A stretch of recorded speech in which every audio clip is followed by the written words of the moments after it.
The first Dragon Ball Z theatrical film is perhaps the best entry in the franchise of Toei-produced Dragon Ball movies, with gripping character interactions, wacky humor, and fun action sequences. It was originally known in Japan as merely Dragon Ball Z, but audiences mistook the tagline of the VHS and Laserdisc, Return My Gohan, as the film's actual title, even though it was just the tagline.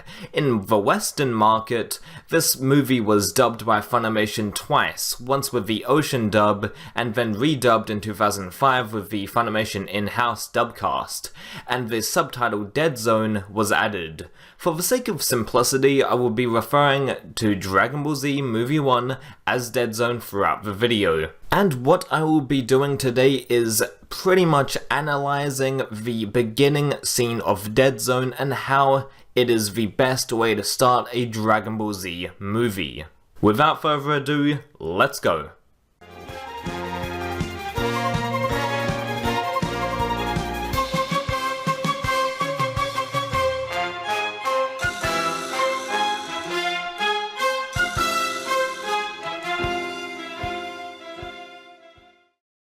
Dead Zone opens with a superb introduction, and honestly, it is the perfect way to start a DBZ film. After the signature Toei animation logo floats above the crashing ocean waves, the movie's first shot involves Piccolo screaming with bloodshot eyes, and then a mountainside collapsing in front of him. The way that the dust from the exploding mountain forms into a shadow on Piccolo and the debris in the air, it all looks fantastic, and in only a few short seconds, Dead Zone has established the change in the Dragon Ball anime brand, as a lot of what Z is known for, transformations, explosions, and screaming, is in this opening sequence. When Toei rebranded the television series and started production on this movie, they needed to create a film that felt like a Dragon Ball Z film, and not necessarily Dragon Ball that came before.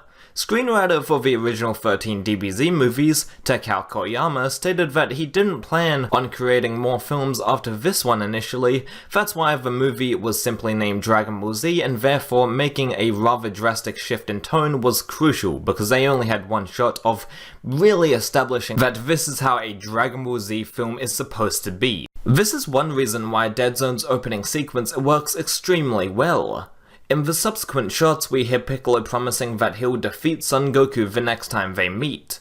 This small fragment of exposition carries over into the second half of Dead Zone, with Goku and Piccolo meeting up to fight the movie's antagonist, Garlic Jr. It is a clever way of foreshadowing what type of player Piccolo will be throughout Dead Zone, as after the conflict with Garlic is presumed to be over with at least, Goku and Piccolo prepare to settle the score. Furthermore, we see a mysterious figure from the dust slowly walking in front of Piccolo. Piccolo's eyes widen and the shot pans to the right, following his eye movements, with another figure behind him. The scene quickly cuts to the original figure continuing to walk, but then the movie surprises us with another quick cut to the ground below, as a third mysterious creature flies up and headbutts Piccolo. No time is wasted whatsoever setting up that Piccolo is clearly outnumbered and underpowered in this situation. There is a specific sound effect that occurs when the first two of Garlic's henchmen are shown, and it has a mysterious, almost dreamlike vibe to it.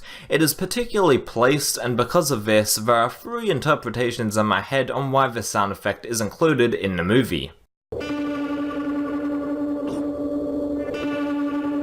Number 1. The sound effect could represent how shocking it is that after merely a few years of peace, there is yet another threat already, and it gives us an eerie sense of tension. Number 2. The sound effect could mean that this is a dream or some sort of alternate reality, separate from the main continuity due to the sound giving off a dream-like effect, and while this separate continuity thing was the case for a while, Garlic Jr. returned in the, well, Garlic Jr. arc in the Dragon Ball Z anime. The third and final interpretation that I have about the sound effect is that this mysterious sound effect was placed there to amplify the intrigue of these opponents, and that's it. No hidden meaning, nothing. And I honestly believe this theory over them all. Anyway, Piccolo is thrown back, and as soon as we think he has a chance to recover due to him flipping around to get his bearings, the second creature lands another blow to Piccolo's back. He is getting beaten over and over by Garlic's henchmen in quick succession.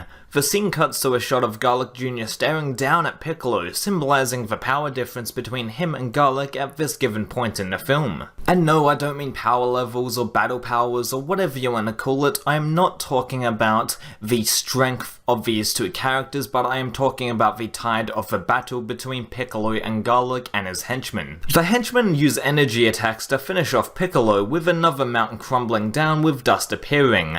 This directly mirrors the first couple of shots, with Piccolo thinking about his first defeat by Goku as a mountain collapses then as well. In both instances, Piccolo seems defeated, and the mountains being destroyed represent this. So Piccolo, one of the strongest fighters in the series at this point at least, is presumed dead by Garlic Jr. now. The sequence makes a hard cut to Kami's lookout, with Kami putting his hand on his chest, since him and Piccolo are of one body and mind. Kami exclaims that it couldn't have been, ...